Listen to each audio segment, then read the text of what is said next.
Tu ne trouves presque jamais ta taille de patron dans les patrons standards du commerce. Tu cours déjà des vêtements avec les patrons du commerce, mais tu es fatigué de toujours te retrouver entre 2, 3, 4 tailles.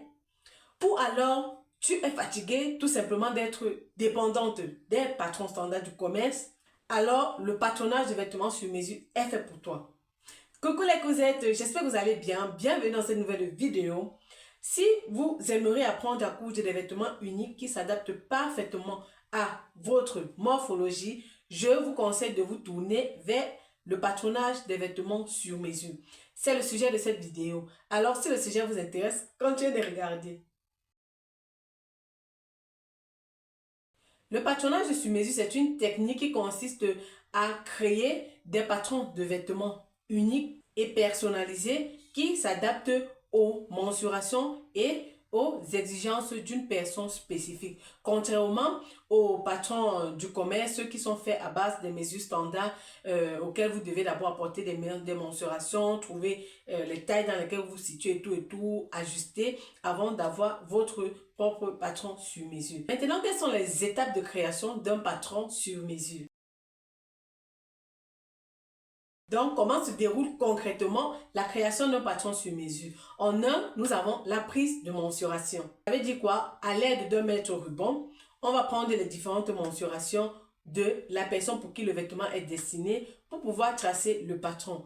C'est très important parce que ça va permettre d'avoir réellement un patron ajusté à la morphologie de la personne. Et les mensurations sont prises aussi en fonction du patron du vêtement que l'on veut tracer. Si c'est un pantalon, une jupe, une tunique, une robe. Donc, on va tenir compte de tout cela avant de prendre les mensurations. Si on veut faire un pantalon, on ne va pas prendre les mêmes mensurations que si on veut faire une tunique ou une robe. En deux, nous allons passer à la réalisation du patron proprement dit. Déjà, c'est quoi un patron? Un patron, c'est juste un gabarit en tissu ou en papier du modèle que l'on veut confectionner. Donc, vous allez réaliser le patron à partir des mensurations et du modèle du vêtement en question. Donc, on peut réaliser le patron d'abord sur un papier avant de couper sur le tissu, ou alors on peut directement tracer le patron sur le tissu en question et tailler. Et pour les débutants, je vous conseille de tracer d'abord sur le papier avant de découper sur le tissu, parce qu'au moins cela, vous allez vous assurer que tout est bien correct et tout avant de passer sur le tissu. Parce que si vous êtes débutant et que vous commencez directement sur le tissu, vous pouvez oublier parfois peut-être d'ajouter les valeurs de couture à certains endroits ou les valeurs d'aisance. Donc, vous pouvez oublier certaines choses. La troisième étape sera de confectionner la toile. C'est quoi la toile? La toile, c'est juste la confection de ce vêtement, mais sur un tissu pas cher, donc sur un tissu peu coûteux. Ça veut dire quoi? Si vous avez tracé déjà le patron, si c'était peut-être une robe, vous allez découper les différentes pièces sur un tissu peu coûteux.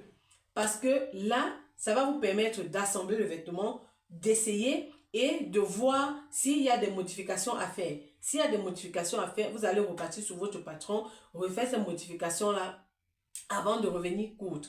Donc, c'est très important de faire d'abord la toile. Ça va vous permettre aussi d'éviter même le gaspillage du tissu.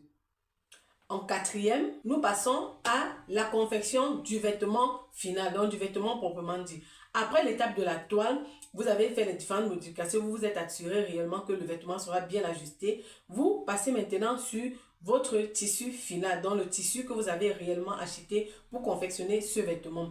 Et s'il vous plaît, le tissu avec lequel vous devez confectionner le vêtement final doit aussi se rapprocher à peu près du tissu aussi que vous avez utilisé pour faire votre toile. Donc, je parle beaucoup plus en termes de fluidité parce que si vous faites la toile sur un tissu rigide et vous venez faire le vêtement final sur un tissu léger, vous n'aurez pas le même rendu. Donc, c'est-à-dire que vous allez poser les pièces du patron sur votre tissu, vous allez tailler et vous allez assembler les pièces et vous allez porter votre vêtement et vous serez très content de vous. Donc, voilà les 4 grandes étapes de la réalisation d'un patron sur mesure.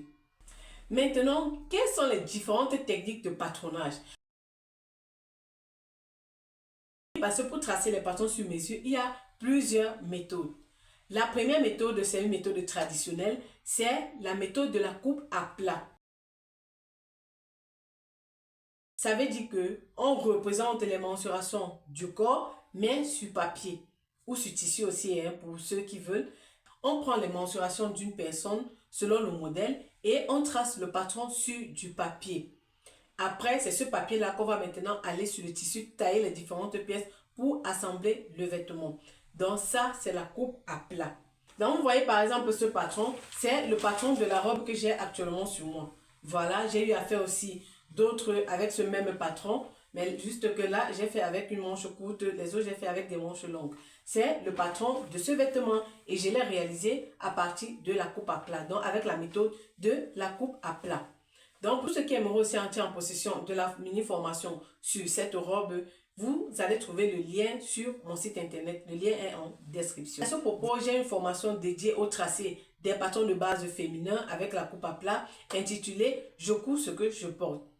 Dans cette formation, nous allons apprendre à tracer tous les patrons de base femmes, c'est-à-dire que nous allons apprendre à tracer le patron du corsage de base avec la pince poitrine et la pince de taille, le patron du corsage de base avec la pince bretelle, encore du pince épaule et la pince de taille, le patron d'une robe droite avec fente, le patron de la manche de base, le patron du pantalon avec braguette, le patron de la jupe de base.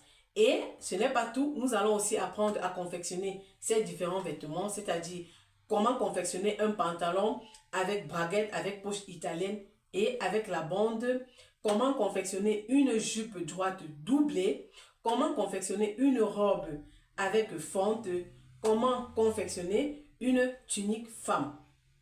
Ainsi, vous aurez déjà vraiment des bases pour tracer des différents vêtements et confectionner vos premiers vêtements de la garde-robe.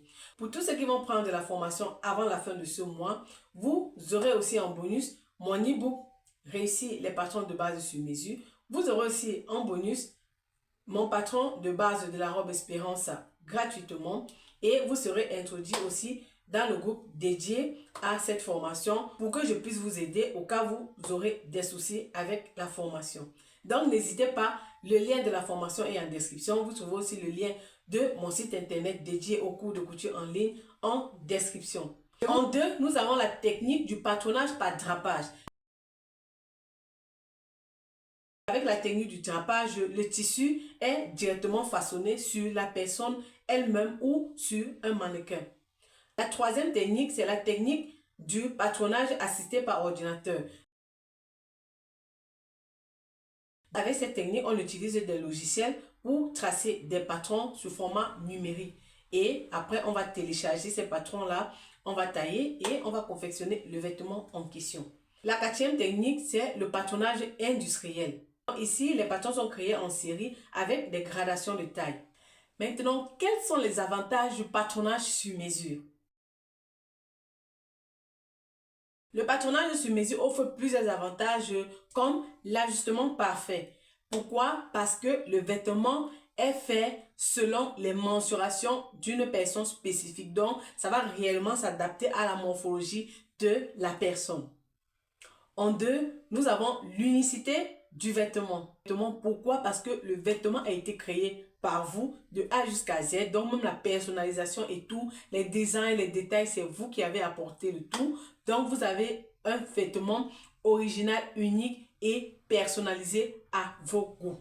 Un des avantages aussi, c'est le confort, puisque le vêtement est réalisé à vos propres mensurations, donc vous êtes confortable et agréable dans votre vêtement. Ensuite, un autre avantage, c'est la personnalisation parce qu'en traçant vous-même votre propre patron, vous pouvez personnaliser à vos goûts. Donc, vous mettez les designs comme vous voulez, vous faites des découpes comme vous voulez. Bref, vous laissez libre cours à votre créativité. Et enfin, je vais parler de la confiance en soi parce que quand vous portez votre vêtement, que c'est vous-même qui avez tracé le patron, vous avez pensé aux détails de A jusqu'à Z. Vraiment, vous portez votre pièce unique. La confiance en soi automatiquement augmente. Automatiquement ça augmente, donc vous marchez vous marchez dans la rue là, quand quelqu'un voit le vêtement, vous dites que c'est joli, directement vous voulez dire que c'est moi qui l'ai fait, c'est moi qui l'ai fait. Donc réellement ça augmente grave la confiance en soi. Voilà, la vidéo touche à sa fin, j'espère que vous avez aimé. Si c'est le cas, n'hésitez pas à laisser des pouces bleus, de partager la vidéo, de me dire ce que vous en pensez en commentaire. Et n'hésitez pas aussi, pour tous ceux qui cherchent des cours en ligne pour se former tranquillement du confort de leur maison, vous avez le lien de mon site internet en description. N'hésitez pas d'aller cliquer et regarder les formations disponibles et regardez ce qui vous intéresse. Sur ce, on va donc se dire rendez-vous à une prochaine vidéo. D'ici là, portez-vous bien. Ciao!